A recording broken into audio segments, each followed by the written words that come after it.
Assalamualaikum warahmatullahi wabarakatuh. Perkenalkan, nama saya Ratna Wulandari dengan NIM 43020190093. Di sini saya akan menjelaskan sedikit tentang Waliyatul Hisbah guna memenuhi tugas etika bisnis Islam yang diampu oleh dosen Bapak Sirajuddin Hasbi. Waliyatul Hisbah. Apa itu Waliyatul Hisbah? Waliyatul Hisbah adalah suatu lembaga yang tugasnya yaitu menegakkan dan badan pengawasan syariat Islam yang digunakan di Provinsi Aceh.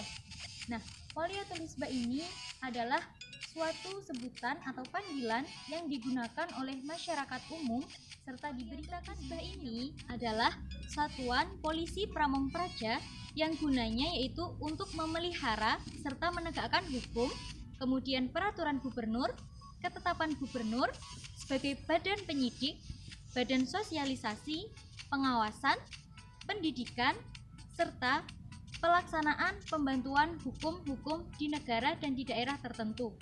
Nah, Waliyatul Hisbah ini sendiri digunakan di Provinsi Aceh. Kemudian Waliyatul Hisbah di masa atau di era Rasulullah SAW, yaitu ketika pada zaman Umar bin Khattab memaknai bahwasanya Waliyatul Hisbah adalah untuk memerintahkan kebaikan apabila ada yang meninggalkannya, kemudian melarang apabila ada yang melakukannya. Apa sih maksudnya kebaikan apabila ada yang meninggalkannya? Yaitu ketika masyarakat di zaman era Rasulullah itu seringkali meragukan dan tidak percaya bahwasanya Waliyatul Hisbah sendiri adalah guna mempererat dan menegakkan hukum-hukum bagi masyarakatnya itu sendiri. Maka di sini pada masa era Umar bin Khattab yaitu mempercayakan kepada masyarakat di sekitarnya agar tidak meragukan dari tugas Waliyatul Hisbah sendiri, yaitu karena dari Waliyatul Hisbah ini masyarakat bisa tentram dan pada zaman Rasulullah SAW, Waliyatul Hisbah ini tidak bisa dihilangkan dari sistem pemerintahan Islam karena dilihat dari eksistensinya. Waliyatul Hisbah sendiri adalah guna menegakkan hukum bagi masyarakat yang masih meragukan dari pekerjaan Waliyatul Hisbah itu sendiri. Nah, pada zamannya Nabi Muhammad hingga zamannya Turki Utsmani, Nabi Muhammad mengajak kepada masyarakat semua untuk mengangkat dan merubah persepsi mereka tentang tugas Waliyatul Hisbah sendiri, yaitu tentang penegakan hukum di Islam sendiri. Tujuannya yaitu untuk apa?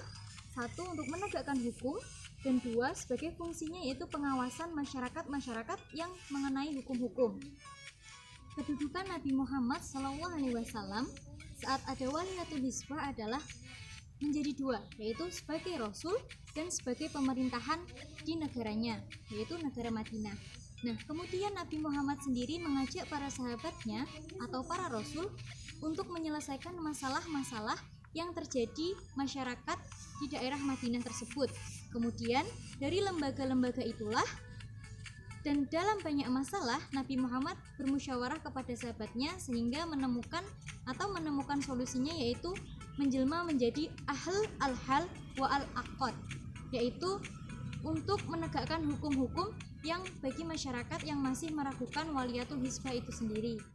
Pada masa era Bani Umayyah, yaitu yang dipimpin oleh Muawiyah bin Abi Sufyan, ia adalah negarawan yang belajar menjadi administrator.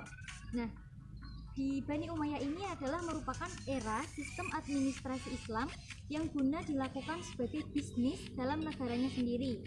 Kemudian ada 4 kategori jabatan penting bagi Muawiyah sendiri, yaitu 1 hijab, 2 khotib, 3 amir, dan yang ketiga qadhi. Nah, Muawiyah sendiri dibantu oleh diwan-diwan atau seksi-seksi dalam melaksanakan Waliyatul Hisbah pada masanya. Kedudukan Waliyatul Hisbah sendiri pada zaman Bani Umayyah adalah sebagai salah satu dari 3 kekuasaan, yaitu wilayah, peradilan, dan 2 lainnya adalah al-qada dan al-waliyatil muzallim. Kemudian perpisahan antara ini berdasarkan kadar berat ringannya dan beban penyelesaian, gimana cara menyelesaikan hukum-hukum yang ada di negara tersebut. Nah, mungkin cukup sekian dari saya. Kurang lebihnya mohon maaf. Akhirul kalam. Allahumma fiq ila qomitorik. Wassalamualaikum warahmatullahi